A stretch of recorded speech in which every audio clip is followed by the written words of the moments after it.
Si vous entendez que je suis devenu fou, ne vous posez aucune question. La réponse est le marché des crypto-monnaies. Le marché des crypto-monnaies perd 10% en une heure. Quelques heures plus tard, il regagne 8%. Ensuite, ça rechute de 5%. La volatilité sur le marché est extrême. Qu'est-ce qui cause cela? On va voir ça en détail. On va également voir que la volatilité, lorsqu'elle est bien exploitée, ça peut être une stratégie pour gagner de l'argent. Je vais vous expliquer donc à la fin de la vidéo ma stratégie. Qu'est-ce que moi j'applique actuellement qui permet de me rapporter avec cette haute volatilité-là.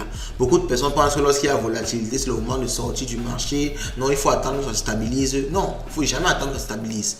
La volatilité, lorsqu'elle est bien exploitée, vous rapporte plus d'argent que dans un marché qui est même haussier. Parce que dans un marché haussier, vous ne savez pas souvent quand acheter.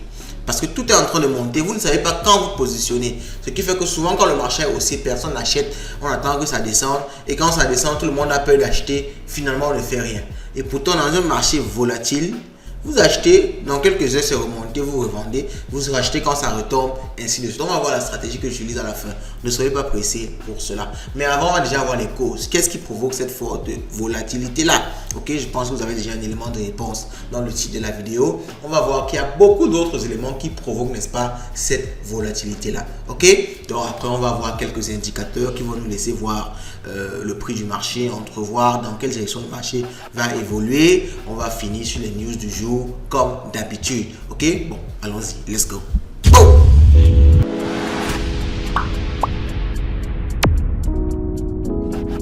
On commence par aller sur CoinMarketCap pour avoir un peu une idée des prix de ce qui s'est passé exactement.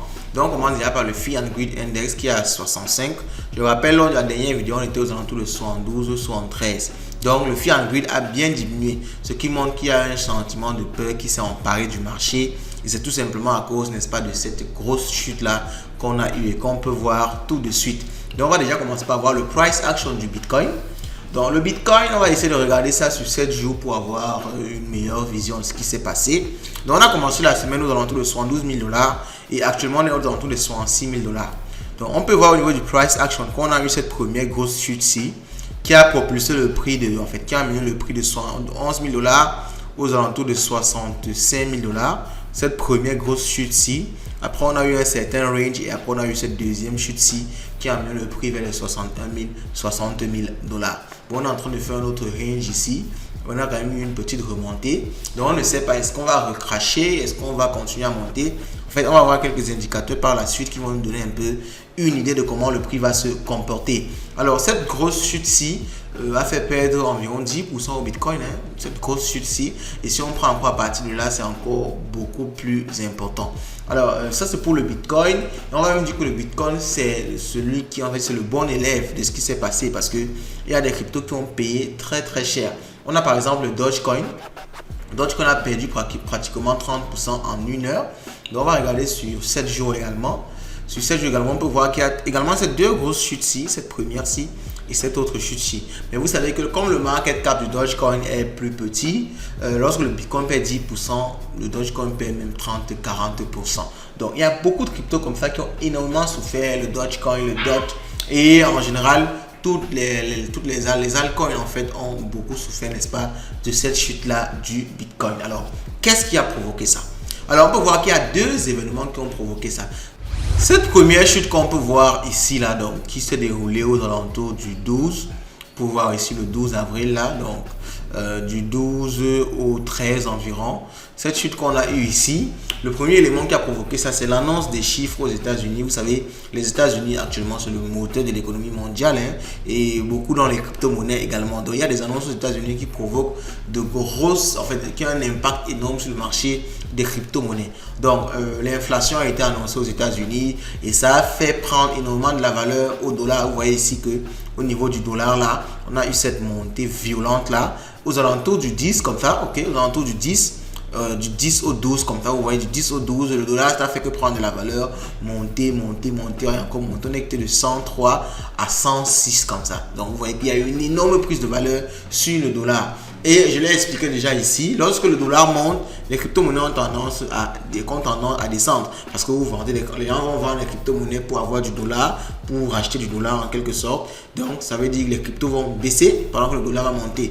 Et réciproquement, en général, quand le dollar descend fortement, il y a des gens qui prennent, n'est-ce pas, tous ces dollars-là pour acheter des crypto-monnaies, du Bitcoin, de l'Ethereum avec, ok?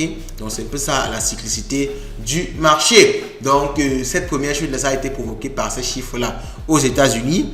Mais comme si on n'était même pas encore assez, on ne souffrait pas encore assez de cette nouvelle-là, il y a une autre nouvelle qui est encore venue nous donner la deuxième chute, qui est, n'est-ce pas, l'annonce d'une certaine guerre entre Israël et l'Iran. Donc l'Iran a envoyé des drones, l'Iran a lancé une attaque de drones contre Israël et ça a entraîné la fermeture, n'est-ce pas, de l'espace aérien de plusieurs pays. Cette action a provoqué une forte réaction du marché des crypto-monnaies avec près de 800 millions de liquidations. On va voir les liquidations juste après.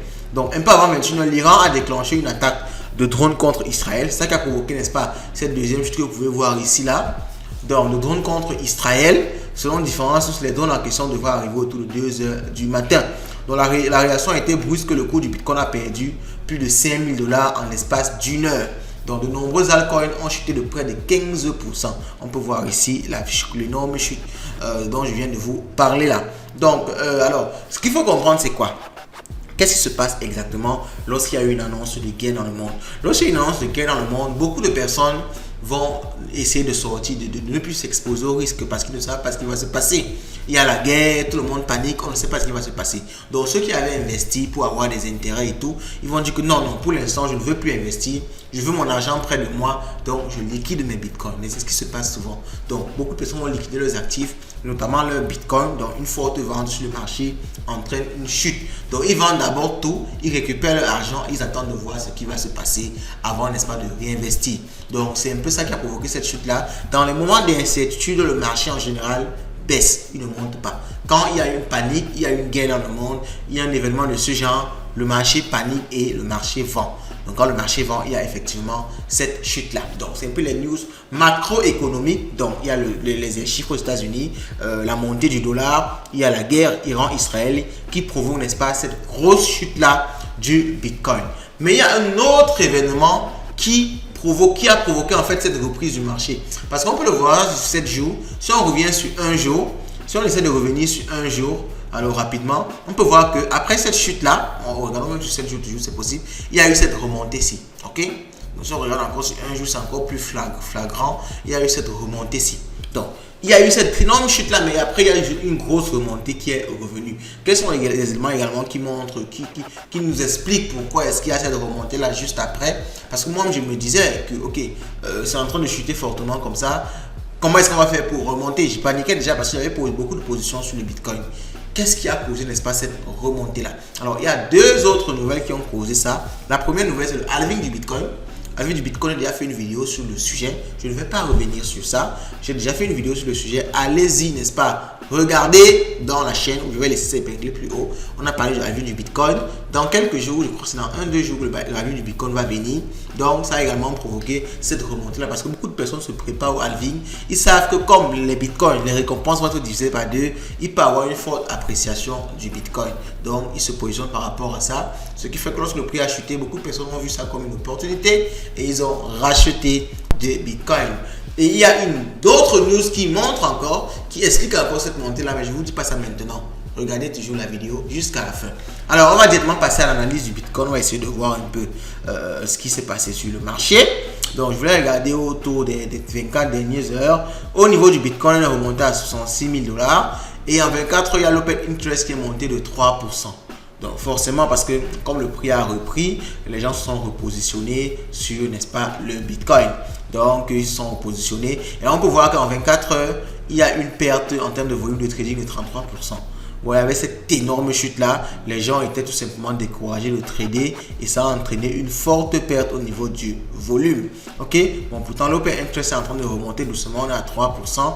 Donc si ça remonte comme ça, je pense que le volume de trading va également évoluer. Ok, donc concernant les liquidations, on a eu 232 millions de liquidations et c'est une baisse de 75%. Ça veut dire que les jours précédents, Les jours précédents, on a eu des liquidations qui sont parties à près de 1 milliard de dollars. Les jours précédents, on est parti à près de 1 milliard de dollars de liquidation. Donc, c'est énorme ce qui se passe sur le marché actuellement. Alors, cette liquidation-là, c'est un peu normal. On va regarder déjà même la map de liquidation. Donc, c'est un peu normal parce que vous savez, quand il y a un énorme mouvement comme ça sur le marché, beaucoup de personnes se font liquider. Donc, il y a eu cette énorme chute-là, ce qui a liquidé pas mal de personnes. Je vais essayer de regarder les maps de liquidation sur 3 jours. Je crois qu'on pourra voir un peu mieux. On pourra voir un peu mieux ceux qui se sont fait liquider. Donc, on peut voir ici que cette énorme chute, il y avait beaucoup de liquidations posées là. Partout, vous voyez ici, il y avait des liquidations, des liquidations, des liquidations. Cette énorme chute-là a liquidé tout ce beau monde ici. Tout le monde a été liquidé. C'est ça qui a causé en fait cette liquidation de près de 1 milliard de dollars là. Donc maintenant, si on regarde sur les 12 heures, en fait, on regarde un peu un tableau plus proche, on va voir que au niveau des 67 000 $, il y a pas mal d'ordres de vente. Au niveau des 67 000 $. Donc, si on arrive à casser les 67 000 $, on pourra facilement remonter vers les 70 000 $. Bon, pourtant, en bas, il n'y a pas trop d'ordre pour pouvoir bloquer le prix. Ça veut dire que s'il y a une autre chute du Bitcoin, surtout une chute en dessous des 65 800, on risque de descendre beaucoup plus bas. Donc, il faut vraiment suivre ces différents niveaux-là. Il faut mettre quelques alertes. Alors, la news que je vous cache dès le début et qui a causé un peu une reprise du marché et qui peut pousser les prix à monter plus haut, ce sont les ETF Bitcoin. Mais rassurez-vous, ce ne sont pas les ETF Bitcoin qu'on a l'habitude de voir, c'est-à-dire les ETF Bitcoin listés aux États-Unis. Non, ce sont les ETF Bitcoin listés en Chine. Alors, les données ne sont pas encore disponibles sur CoinGlass. Donc, on va juste voir la nouvelle sur Twitter et on va directement passer même aux news du jour. Et aux news du jour, si on revient ici, ceux qui ne sont pas encore abonnés sur Twitter, faites-le. Ok, c'est Light Finance 237. On partage pas mal de news rapidement là-bas. Donc, l'approbation des ETF Bitcoin et Ethereum à Hong Kong a déclenché un rebond sur les marchés. Donc, les ETF Bitcoin ont été approuvés. Cette fois-ci, ce n'est pas aux États-Unis, mais c'est à Hong Kong. Hong Kong, c'est une ville de la Chine, je pense. Une ville de la Chine, en fait, une ville qui est rattachée à la Chine. Je crois qu'il y a une certaine nuance. Ce n'est pas directement la Chine, mais c'est rattaché fortement à la Chine. Donc, Hong Kong a lancé des ETF Bitcoin et Ethereum. Et vous savez déjà ce que c'est que des ETF Bitcoin spot sur le Bitcoin. Ça a fait monter énormément le prix du Bitcoin ces derniers jours lorsque les États-Unis ont décidé de lancer ces ETF-là. Donc, maintenant, c'est Hong Kong qui l'a fait. Et forcément, ça a entraîné un apport de liquidité dans le marché. Et on n'a même pas encore vraiment eu cet apport de liquidité parce qu'ils viennent juste de lancer. Les clients ne se sont pas encore positionnés. Donc ça, c'est juste les news auxquelles les investisseurs, les spéculateurs réagissent. Comme moi, par exemple, dès que je entends que les Bitcoin ont été lancés à Hong Kong, je sais automatiquement que les prix vont monter. Surtout que la nouvelle était un peu soudaine. On ne s'attendait pas à ça. Donc les prix sont montés, les prix sont en train de remonter. Et je me dis que lorsque les clients de Hong Kong vont investir dans le Bitcoin à travers les ETF, les prix vont encore beaucoup plus monter. Vous savez que la Chine, c'est plus d'1 milliard de personnes. L'économie là-bas évolue franchement. Donc, il y aura beaucoup d'argent qui va entrer dans le Bitcoin, ce qui va faire exploser le prix. Donc, on continue avec les news directement. Le Bitcoin a plongé vers les 60 700 et est remonté aux 66 000. Donc, vous voyez cette volatilité-là dont je vous parle depuis. Donc, on donne le feu vert aux Ethereum. On a déjà vu ça. 50 bitcoins de l'ère de Satoshi ont été déplacés après 14 ans d'inactivité. Donc, ce monsieur-ci avait miné des bitcoins, 50 bitcoins en 2010. Et aujourd'hui, ces 50 bitcoins-là, je rappelle qu'en 2010, pour miner du bitcoin, il fallait juste un ordinateur portable pour miner pas mal de bitcoins.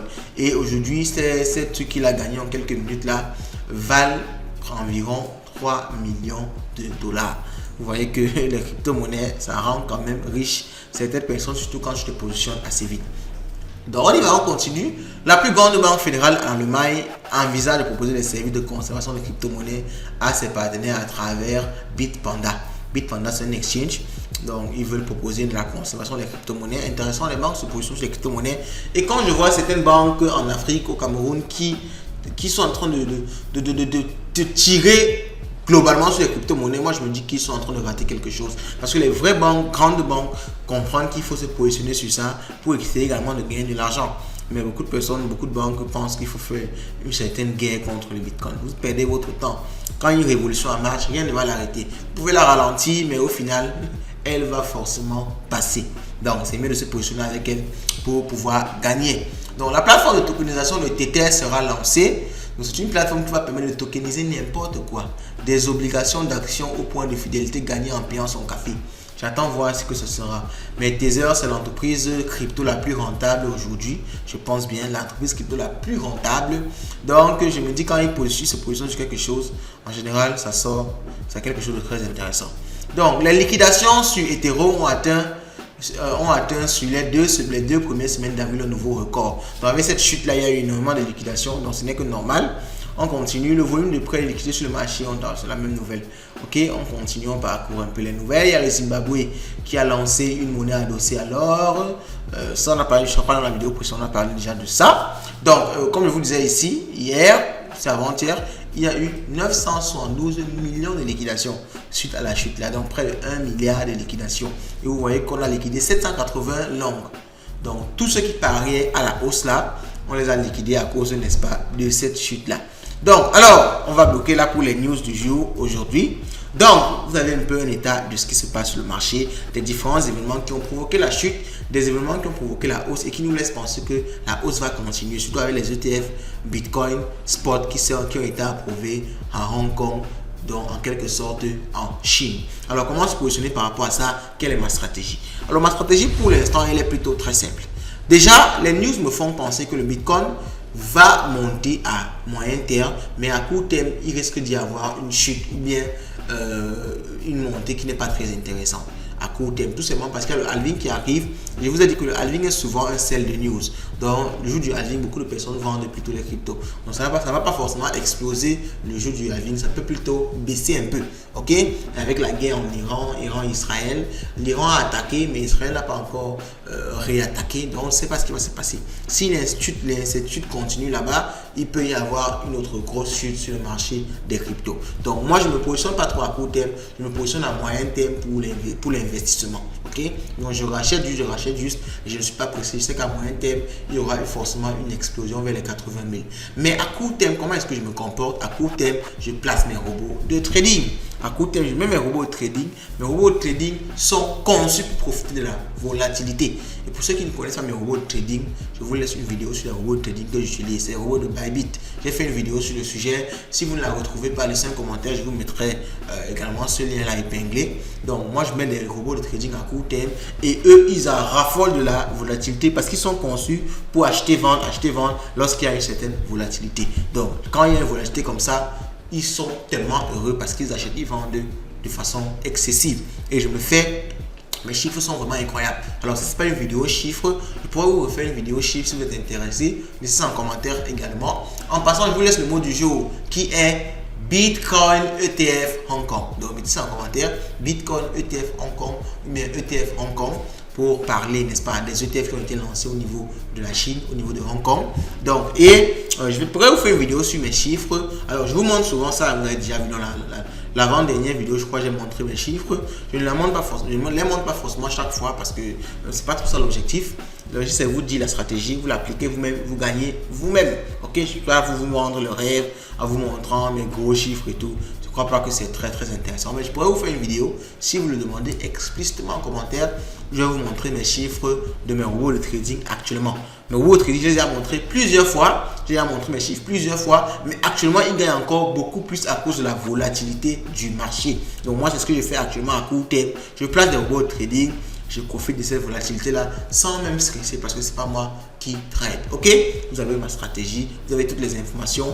Dites-moi en commentaire ce que vous en pensez de tout ça. Ciao!